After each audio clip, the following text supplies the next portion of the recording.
Johá era muy escaso. Y a la mujer no le mercaba nada. Y la prueba de la mujer, de tanta sejorá que se tomó, se hizo jazina. Y le dijo al doctor que se va a morir. Y ella la prueba dijo, si ya me tengo de morir, me haré hacer un hermoso cuadro para dejarlo en recuerdo a mi marido. Bueno, vino el pintor y empezó a pintarla. Y ella está con un fustanico simple, la está pintando. Mientras que la está pintando, le dice ella al pintor, ¿no me puedes pintar un collier aquí? Le dijo él, seguro, que no hay problemas. Y le hizo un hermoso collier. Después de un poco le dijo a ella, ¿y no puedes hacer 2 manillas? Sí, 2 manillas, seguro. Le hizo 2 manillas. Y una broche. Te haré una broche. Bueno, y 3, 4 anillos, seguro. Y él le hizo todas las joyas que él le demandó. Y el cuadro se hinchó de joyas. Cuando ella escapó de pintar el cuadro, le dice el pintor, hazme el placer, esto curioso. Tú no tienes ninguna joya arriba de ti. ¿De qué quisites que yo te meta todas estas joyas que no tienes? Le dijo ella, cuando yo me voy a morir, este cuadro va a quedar. Va a venir la mujer nueva de Johá, le va a decir, a ella le mercates, y de aquí nomás que a mí no me mercas. Yo conto cuentos. Hay veces que me parece que el público y yo estamos juntos, y sobre todo cuando estuve en el Sudamérica. Allá no importa ashkenazís, sefaradís, ellos sienten y empiezan a rir, cosa que no siempre, mismo que veo que los cuentos agradan a la gente, ma no se ríen de esta manera. Y cuando estuve en Rusia, que conté, ellos querían rir, ma se avergüenzan. Les dije, ¿cuál lo hay? Y allá me traducieron. En Rusia me traducieron al ruso. En Grecia me traducieron al griego. Victoria Benusilio hizo la traducción. En América, fue lo más, Buenos Aires y Montevideo. En Montevideo yo entré en una sala donde habían 400 personas. Y yo sabía que era solo yo de enfrente de esas 400 personas. ¿Cómo yo voy a tener un público, boy de público? No querían dejarme abaixar, no querían. Contamos este cuento, me mostraron mi libro, este cuento el otro cuento. Y hay algunas veces que yo arribo a un público que conoce mis libros y quieren los cuentos de mis libros. Una cosa me afectó a Recanati, y esto quiero que lo diga. Fui una vez con Betty Klein, que ella es cantante y tañe, y vamos mucho juntos. Y después del programa donde estaban locos porque todo en latino, una mujer vino y me dijo, quiero decirte que yo vine jazina y me fui sana de aquí. Sí, esto fue una cosa, sí. Otra cosa que me afectó, que me acuerdo siempre, es una de mis contaderas, Rebeca Cohen Ariel, que contaba en los Moadonim. Era una contadera ella misma y la entrevisté muchas veces. Y ella me telefonaba y me decía, ma podré más cuentos, vienen de mí. Y ya era vieja. Cuando publiqué el primer cuento sobre una brochura para la escuela, vine a ella y le dije, mira, tu cuento está aquí. Me dijo, méldamelo porque yo no estoy viendo. Yo empecé a meldárselo. Yo estoy meldando y ella está diciendo la palabra después. Y empezó unos lloros, y yo me metí a llorar. Yo entendí de qué, porque ella se vio escrita en el libro. Y esto para los informantes es muy importante, muy importante. Cuando se toman estos cuentos, se debe escribir el nombre de quien los dio. Porque y hay 3 razones. La primera es una razón moral, una razón justa, la justicia. Ellos dieron este cuento. La segunda es una razón sentimental. Y la tercera es una razón histórica. Porque cuando está aquí el nombre y está la data, sabemos de dónde viene y naturalmente el lugar de dónde viene, y se ayuda a los investigadores a laborar sobre la lengua. Bueno, en primer lugar, queremos que nos digas tu nombre. Matilda Cohen Sarano, la familia Sarano. Sí. ¿Dónde naciste? En Milano, ¿En qué año? en el 1939. Mi padre se llamaba Alfredo Sarano. El doctor Sarano, como lo llamaban todos, era secretario de la Comunidad de Milano por 38 años. Empezó esta tarea después de la guerra. Él era nacido de Aydin, vivió antes en Izmir hasta la edad de 6 años y después la familia fue expulsada, porque eran italianos, fue expulsada fuera de Italia, de la Turquía, y se fueron a Rhodes. Y él vivió 12 años a Rhodes, estudió allá hasta la fin de la escuela superior y fue mandado a Milano para estudiar en la universidad Economía y Comercio. Cuando él escapó de estudiar, la familia suya vino de Rhodes a Milano. Mi mamá era de familia Hajez y ella nació en Aydin, creció en Izmir. A la edad de 23 años arribó a Milano para visitar a sus hermanos que moraban en Milano y le hicieron el shidduch, como se dice, los hicieron conocer. Ella no quería tornar a Turquía, pero cuando lo vido que valía la pena, seguro, y se casaron en el 38. Dime, si conociste a tu papá, a tu papá. Conocí a mi papú de la parte de mi papá y a la babá que murió durante la guerra. Me la acuerdo, yo era muy chica. Alegra, se llamaba Alegra, sufrió muy mucho y se murió allá en el lugar donde estábamos escondidos. Y él, estábamos en Monbarocho, en Riva de Pesaro, en las montañas. Estuvimos en la guerra, estuvimos ahí un año y pasamos lo que pasamos, que es una historia aparte. Mi nono murió en el 54 en Milano. Este es Moshe Sarano, el padre de mi papá. ¿Qué hacía? Cuando él estaba en Turquía era comerciante.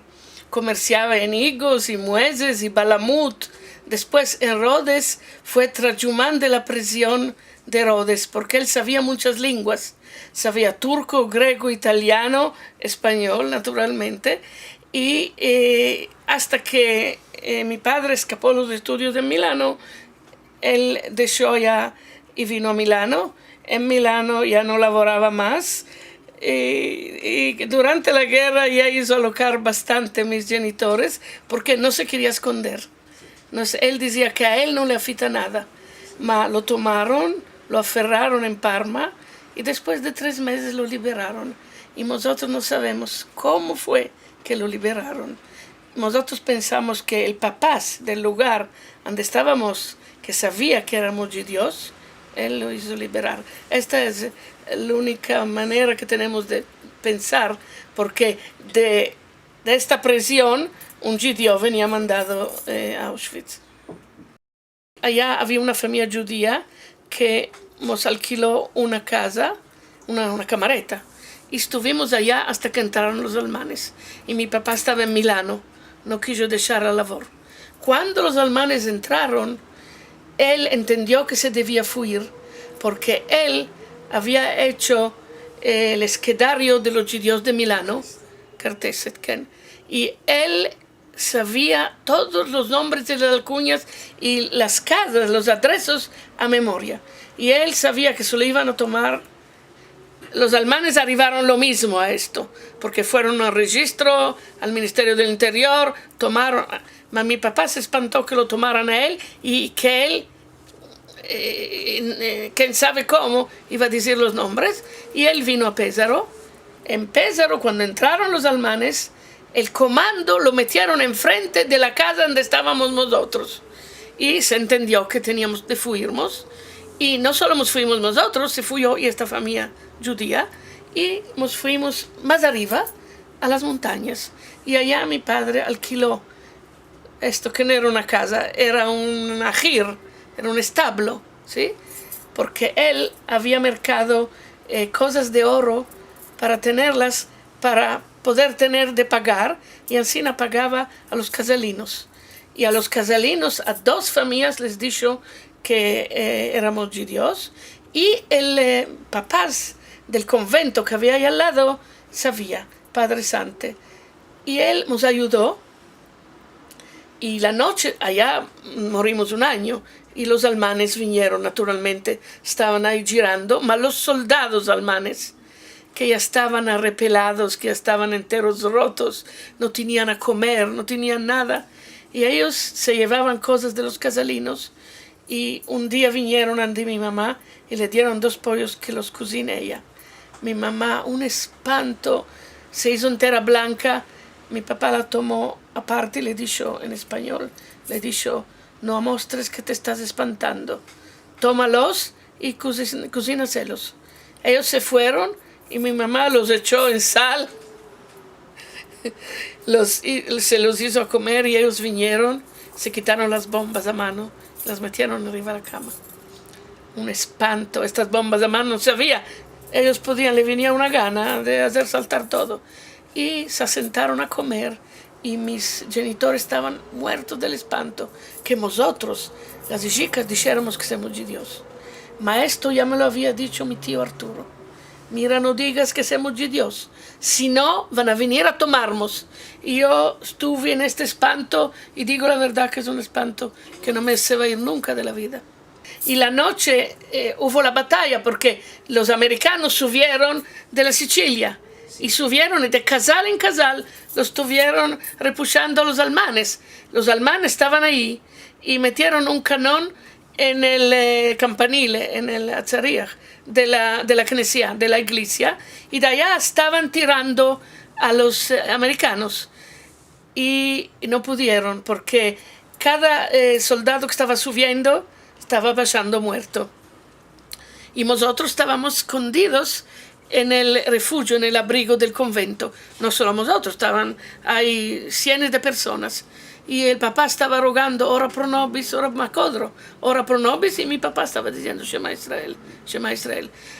Hubo un minuto de silencio. El papá subió arriba, abajó, le dijo a mi padre: Alfredo, tú que sabes el inglés, sube, porque hay nuevos soldados arriba. Y mi papá subió, y entró un soldado nuevo a la Hadar Ochel, a la sala de comer de los papás, y mi papá se le acercó y le dijo: do you speak English? Aquel era canadiano, le dijo: ya. Mi papá dijo: adiós, los alemanes ya tornaron. Él no sabía que los de Canadá dicen ya y no yes. Y pues vieron que son soldados, vinieron después muchos soldados y ocuparon la posición. Y de allá, nos quitaron de allá y nos surruñaron, nos robaron todo, un poco ellos, un poco los casalinos, pero no los casalinos, los otros italianos que estaban allá, y casi que pues quedamos sin nada. Hasta que vinieron los soldados judíos y nos tomaron de allá. En el 45 entré al asilo de Roma, porque estábamos en Roma. De Pésaro, los soldados palestineses, como se llamaban en aquel tiempo, nos llevaron a Roma. Mi papá tuvo la tarea de director del oficio palestinese, y yo y mi hermana nos llevaron al asilo de Roma, y allá por la primera vez nos hicieron oír la tikvá, y nos dijeron: este es el himno de nuestro país. Yo cuando sentía esto, yo tenía solo 5 años, decidí en aquel punto que yo me iba a ir a mi país, después de todo lo que pasamos. De Roma, los soldados nos llevaron a Milano. Mi papá quería venir a Israel, pero cuando Raffaele Cantoni le dio de ser secretario de la comunidad de Milano, él pensó que esta era su misión, y arribamos a Milano. Y allá pasamos porque las casas estaban ocupadas, y morimos en Via Unione 5, que era un lugar que nos dieron, los italianos dieron un grande palacio a los judíos, todos los que venían de los campos y los que tenían casas. Y allá morimos 6 meses hasta que tuvimos una de los apartamentos, y allá nació Miriam. Y esto era un lugar terrible, donde había ratones grandes como gatos. Sí. tuve otra hermana. Durante la guerra, antes, en el 40 me parece, mi mamá parió a una otra hija que se murió en el hospital después de 5 días porque se heló. La llevaron, estaba llorando una noche de febrero y se heló y después de 5 días murió. Ahora, yo y mi hermana Victorina, pasamos la guerra. Después nació mi hermana Miriam en el 45, porque mi papá y mi mamá sabían muy bien en qué periodo estaban y mi papá sabía muy bien cuándo le iba a acontecer si nos iban a ferrar. ¿Y qué hacen tus hermanas ahora? Tengo una hermana que tiene restaurante en Tel Aviv, el Pastaio. Es restaurante italiano, mas si vayan de ellos hablan ladino, toda la familia. El marido nacido aquí, mas de familia de Edirne. Mi hermana habla ladino como mí, sí. Y los hijos saben italiano y saben latino. Después tengo otra hermana, Miriam, que labora en una compañía grande de leasing y ella sabe ladino como mí. Y ella tiene el hobby de los sueños y las cartas. Ella sabe explicar los sueños. Hablando de escuela, entonces... Seguro. Naturalmente entré inmediatamente a la primera clase elemental, porque yo ya tenía 6 años y en esta escuela estaban los soldados. ¿Escuela judía? Sí, porque todos los judíos fueron expulsados de todas las escuelas en Italia. Y ellos fundaron esta escuela judía en Via Upili 6, donde yo fui al asilo antes que nos fuéramos, cuando yo tenía 3 años y medio. Yo me acuerdo la primera vez que me llevaron allá, mas fue 1 o 2 veces, porque después nos fuimos y cerraron esta escuela. Y en el 45 la abrieron de nuevo y fueron los soldados venidos de aquí, que estaban adentro de la armada inglesa, que ayudaron a abrir esta escuela. Y me acuerdo que nos daban cosas de comer y chocolate, las primeras veces que vi de chocolate, naturalmente. Y allá empecé de la primera clase en el 45 y estudié hasta la fin del liceo en el 58. Porque allá hay 5 años de liceo, no 4 como aquí. Sí. Y después fui y me inscribí a la universidad. Mi marido no me dejó escapar los estudios. Crecí en Milano y arribé a Israel a la edad de 21 años. Y el CAL de Milano, que fue destruido, fue reconstruido. Y reconstruido en una manera muy, muy moderna. Y allá en este CAL yo me casé con mi marido. Y mi marido vino a Milano como shaliach para fundar el Bnei Akiva en Italia. Y él empezaba hebreo en la escuela. Yo estaba en el último año del liceo y una vez a Milano había el Moadón israelí y una vez Aaron vino de mi padre, le dijo, doctor Sarano, ven a visitar el Moadón israelí. Y mi padre vino de nosotros, de mí y de mi hermana, Victoria, y hemos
Dijo, ¿queréis venir?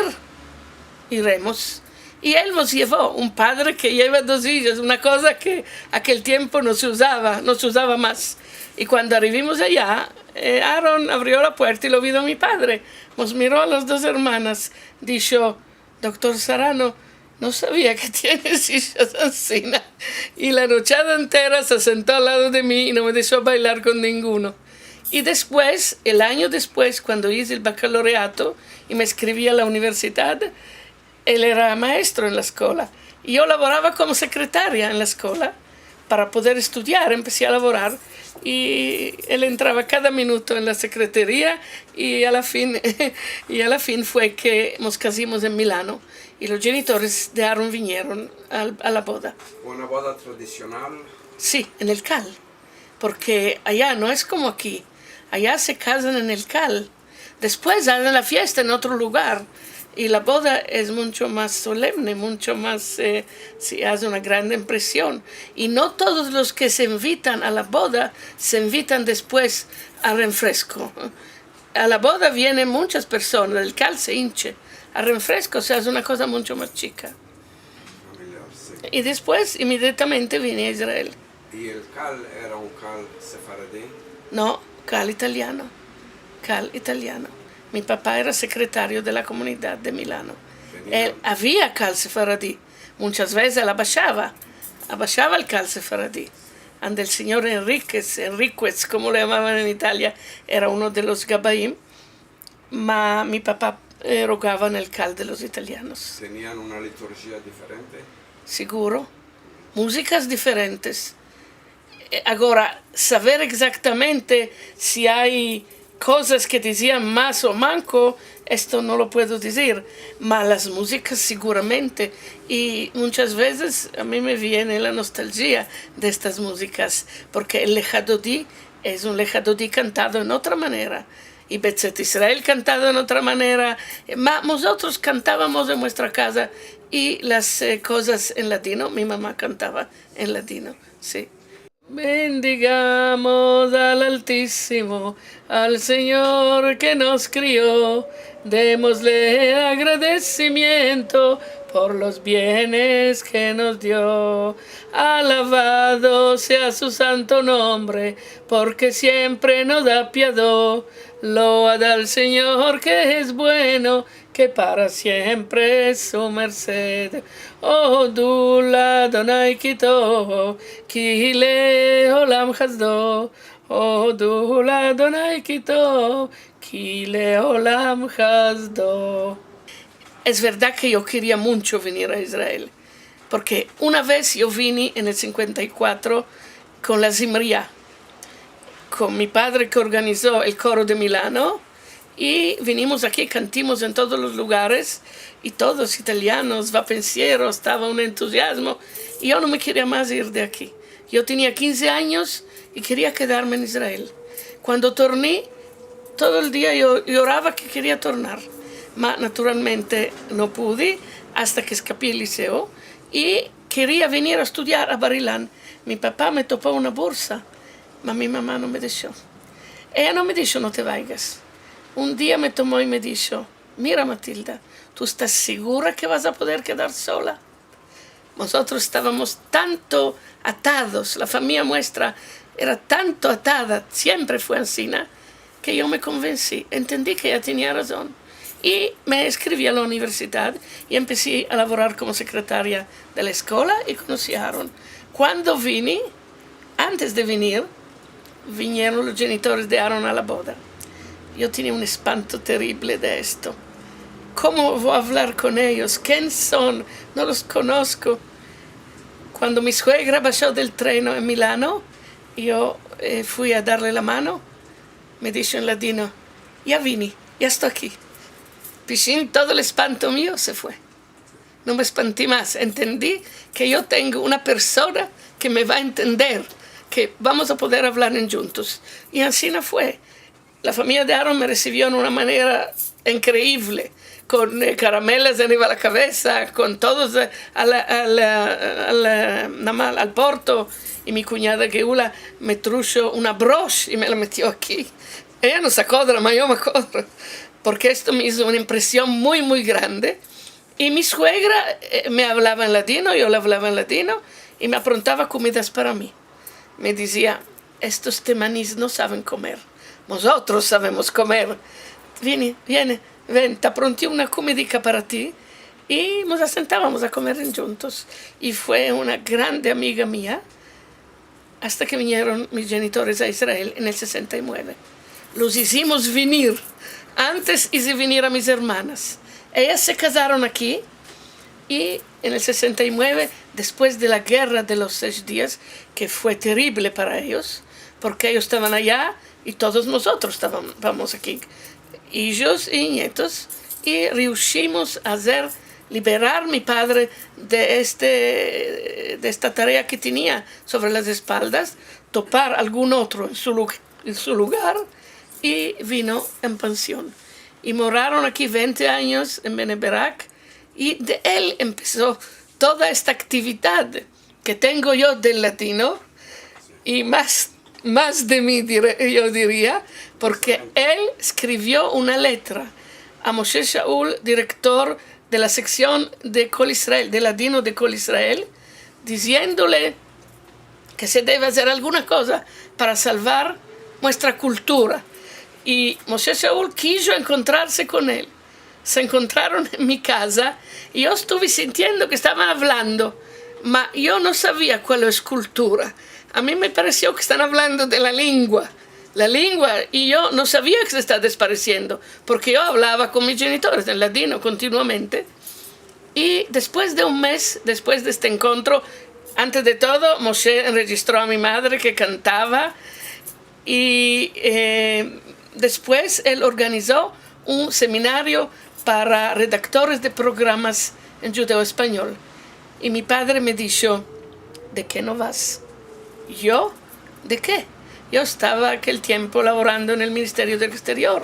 Estaba muy ocupada, tenía criaturas chicas, tenía un marido que se ocupaba de política y no estaba nunca en casa. Me dijo mi padre, te ambesas otro oficio. No solo ambesé otro oficio. Esto trocó mi vida. Esto es verdad que trocó mi vida. Porque yo empecé este curso donde empecé a sentir cosas que las tenía yo dentro de mí. Y esto todo salió afuera con una muy grande emoción, muy grande emoción. Y de aquel día empecé a escribir. Antes de escribir lo que me acordaba. Después, cuando ya no tenía más cuentos, fui a entrevistar a mi padre, mi madre y otros. Y siempre yo digo, es como cuando se echa una piedra en el agua y los círculos se hacen siempre más anchos. Y después la gente vino ante mí. Y empezaron a salir mis libros y muchas otras cosas. Y después empecé a escribir yo cosas de mí. Quiere decir, no solo cosas que registré de los otros, pero el material mismo me repuxó a escribir, a componer poesías y cantigas. Y escribí mi libro de memorias, que no es un libro de memorias, es un libro de cuentos de mi vida, que es diferente.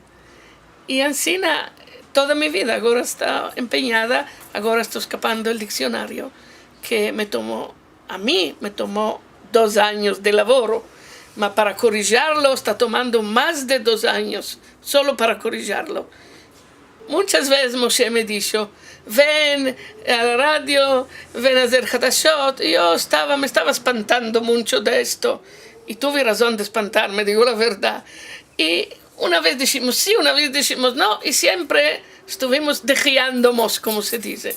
Cuando Alegra estaba en el hospital y estaba esperando a sus criaturas, que tenía 3 hijos tenía, yo fui a toparla y ella me dijo, Matilda, quiero que vengas a la radio. Moshe salió en pensión y nosotros no sabemos cuál hacer. Le dije yo, no quiero. ¿Cómo no quieres? Me quiero yo, me dijo. Quiero yo. Ella es muy asertiva.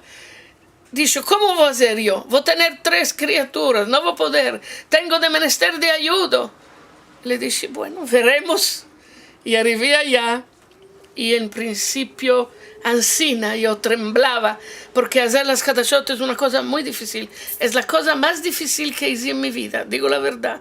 Y temblaba del espanto. En un mes tuve de empezármelo.